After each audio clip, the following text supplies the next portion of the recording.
muy contentos todos con el fútbol y eso alegra, ¿no? El fútbol, como decía hace un rato Fernando Carballo, es un sentimiento que nos une, es algo que nos hermana de pronto y todos nos terminamos abrazando.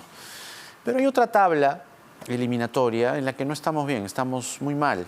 De hecho, estaríamos eliminados por completo. Es esta. Save the Children ha hecho la idea o ha trabajado la idea de una tabla, esa no, la otra, la de Save the Children, donde estamos abajo, ¿no? Venezuela más bien está arriba, ¿no? ¿Tienes la tabla de...? Ahí está, esa es, ¿no?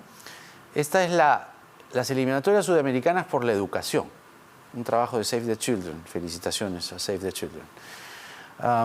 Uruguay está con el 100% de estudiantes beneficiados o beneficiadas por la presencialidad, Argentina el 94%, Bolivia el 73%, Colombia el 71.1%, Venezuela, que le hemos ganado hoy en el fútbol, en educación nos golea, ¿no? 60% del regreso. Chile 52%, Paraguay 46%, Ecuador 14%, Perú 6.5% y abajito Brasil sin datos.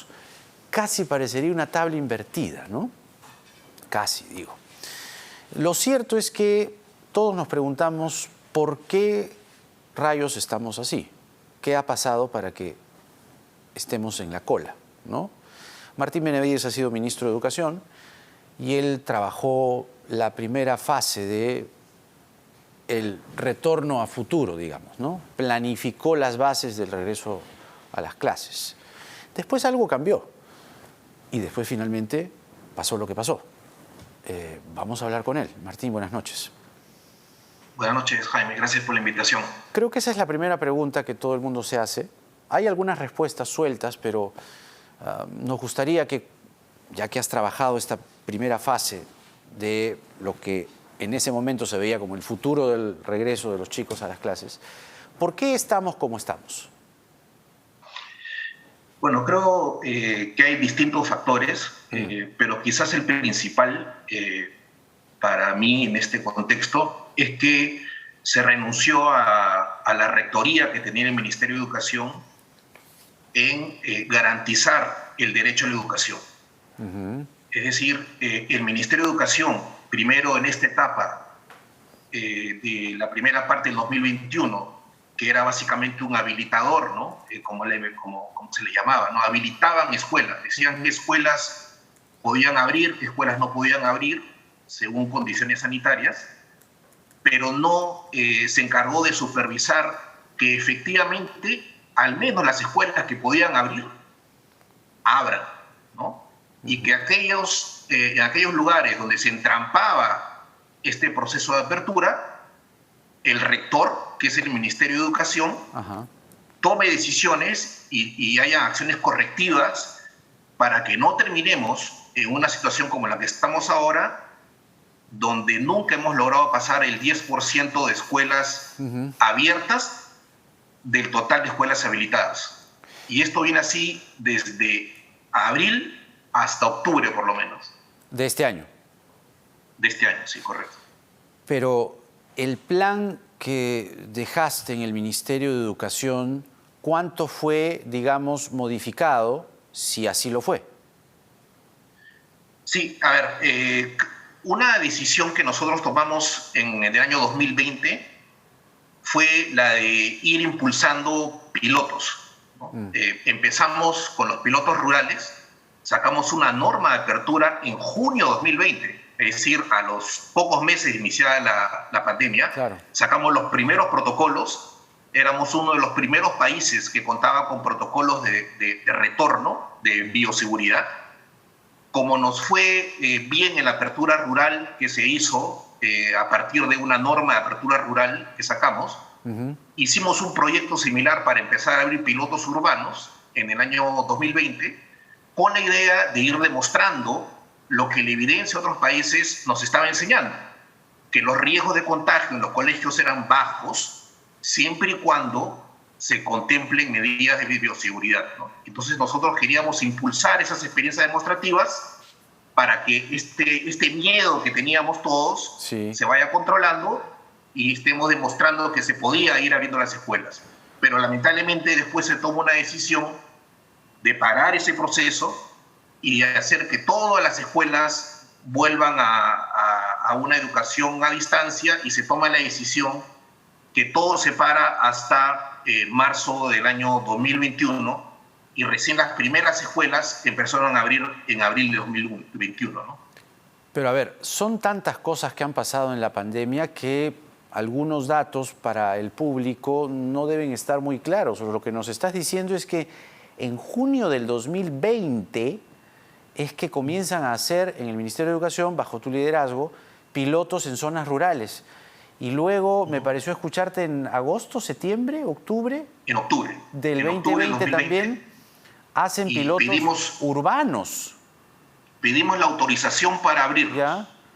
Para abrir los colegios en zonas urbanas o rurales. Sí, correcto. Urbanas. Urbanas. Ya habíamos abierto rurales. Pero entonces no entiendo qué cosa fue lo que pasó después, porque te digo, todo el mundo estaba pues pendiente en un montón de cosas que se iban viniendo una después de la otra. Además, acuérdate, octubre, noviembre va Canavizcarra, de ahí viene todo el revuelo. ¿Qué fue lo que pasó para que todo eso se tire para atrás? Bueno, lo que aparentemente pasó fue que, lo que he escuchado yo, ¿no?, que por la segunda ola, pero que en realidad llegó recién en febrero, se decidió parar esos pilotos, ¿no? Cuando ya había suficientes evidencias que el impacto de la pandemia era muy heterogéneo en el país, y que por lo tanto, en la medida en que tú identifiques las zonas donde habían posibilidades de apertura, no había problemas en que con condiciones de bioseguridad adecuadas se abran esos colegios, ¿no? Y eso es como ocurría en todo el mundo. En todo el mundo iniciaron la apertura de los colegios sin la vacunación extensiva de los profesores. Y en esa primera fase, por eso era voluntaria, ¿no? Pero ya cuando la vacuna venía con fuerza, que ya es 2021, yo creo que se debió tomar mucho antes la decisión de que esta regla de la semipresencialidad como una excepción pase a ser más bien que todas las escuelas empiecen a abrir porque estaban las condiciones sanitarias, incluida la vacunación de los docentes, ¿no? Claro. Claramente eso no ocurre durante la efímera presidencia de Merino. Claramente eso ocurre durante el gobierno del señor Sagasti, ese retroceso, ¿no? O sea, la decisión de parar todo y empezar nuevamente todo en marzo de 2021 es bajo el gobierno de transición. Bajo el gobierno de transición y emergencia de Francisco Sagasti, es decir, bajo el ministerio, cuando era ministro, el señor Cuenca. Ahora, así es. Pero ¿cuáles fueron los criterios? ¿Solamente la segunda ola? Porque o es miedo, o fue miedo, o en realidad no había la infraestructura necesaria, no había la capacidad para pensar en un retorno sensato, porque tú dices, hay que mirar al mundo. Ciertamente, acá lo hemos hecho siempre.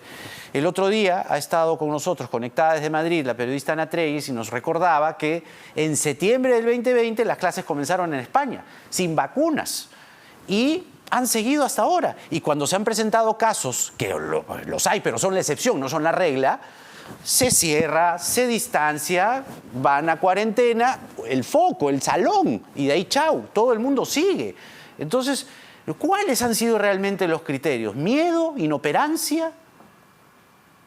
Bueno, no sé, eso habría que preguntarles a los que estuvieron en ese momento en el gobierno. Yo lo que creo es que para mí no hubo un liderazgo en este proceso que era el más importante que tenía que dirigir el ministro de Educación. Así es. Era el proceso de retorno a las escuelas, era la actividad central que debía generar una movilización. Jaime, nosotros tuvimos en el año 2020, en 3 semanas, que darle la vuelta al sistema, pasarlo de la presencialidad a la semipresencialidad. Y lo hicimos con el liderazgo y con la participación de muchos actores públicos y privados. Ese tipo de movilización era la que se necesitaba para el retorno, digamos, a la semipresencialidad, ¿no? Y eso es lo que yo creo que no hubo. O sea, para ti debimos, o los chicos y las chicas debieron regresar en octubre del 2020.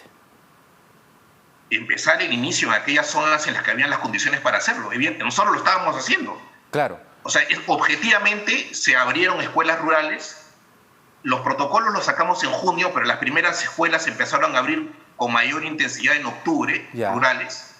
Esas escuelas, según yo he visto en los informes a los cuales accedí hace poco, no tuvieron, digamos, problemas mayores, ¿no? Cumplieron los protocolos y era simplemente, la idea era que miremos esas experiencias que están ocurriendo en nuestro país, aprendamos de ella, venzamos los miedos juntos, trabajemos colectivamente y asumemos un liderazgo en lo que debió, como digo, ser la principal actividad del sector, era el retorno, así como lo ha sido en otros contextos. Claro, grave. Acá no fue. Grave, debimos comenzar lamentablemente en octubre del 2020. Y ahora lamentablemente hay opiniones donde parece que no hay ningún responsable, ¿no? El ministro de Salud ha dicho hace unos días que no hay todas las zonas están activadas, ¿no? Un poco diciendo, creo yo, ¿por qué no se abren los colegios, no? Claro, exactamente. ¿Por qué esperar hasta marzo? Exactamente, exactamente. Martín Benavides ha sido ministro de Educación y ha estado con nosotros. Gracias, Martín, por esta entrevista. Muy buenas noches. Gracias. Importante y grave, ¿no? Porque esto en algún momento se tiene que investigar. ¿Por qué no? Debimos abrir en octubre del año pasado. Octubre del año pasado. Claro, España, ya no faltará quien diga, pero son España, nosotros somos Perú. Por favor, por favor. Si estaban las condiciones dadas, se habían revisado las escuelas rurales, se habían hecho pilotos, como dice Martín Benavides, en zonas rurales y urbanas, y de pronto todo se desandó. No pasa nada. Ojo, hay responsabilidades que hay que ir revisando y mirando, ¿no? Porque el impacto, eso no nos vamos a cansar nunca de decirlo, el impacto en la salud mental, podemos hablar de muchos otros factores, educación, conocimiento, acervo, lo que usted quiera, pero la salud mental de esta generación todavía no es medible, el daño que se le ha hecho, el daño. Vamos a la pausa, nos vamos a poner de mejor humor porque vamos a hablar de la selección. La otra eliminatoria, ya dejamos la de la educación por el momento, pero la eliminatoria del fútbol nos está yendo bien. Por lo menos el partido de hoy, los últimos 5 minutos fueron de infarto, ¿no? Alan Díez, de RPP Deportes, viene para comentar el triunfo peruano, con homenaje incluido, porque nada está dicho.